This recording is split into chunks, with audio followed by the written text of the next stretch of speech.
ASN Pemprov DKI Jakarta Ngabila Salama tengah menjadi perhatian publik. Hal itu bermula ketika Ngabila Salama membuat status yang menyebut dirinya kenal dekat dengan Menteri Kesehatan Budi Gunadi Sadikin. Bahkan ia memamerkan gajinya sebesar 34 juta rupiah meski masih eselon 4. Ngabila Salama saat ini menjabat Kepala Seksi Surveillance Epidemiologi dan Imunisasi Dinkes DKI Jakarta.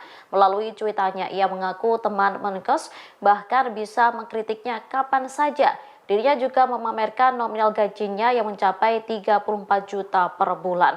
Ngabila lantas menyebut tak perlu capek-capek menjadi eselon 2 di Kemenkes lantaran gajinya saat ini sudah besar meski masih eselon 4.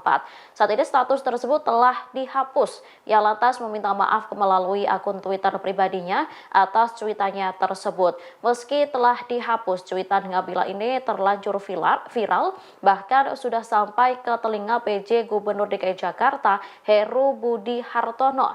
Heru menyebut dirinya sudah memberikan surat edaran larangan flexing kepada pegawai Pemprov DKI Jakarta. Terkait tindakan yang dilakukan Ngabila, Heru meminta agar bertanya langsung kepada yang bersangkutan.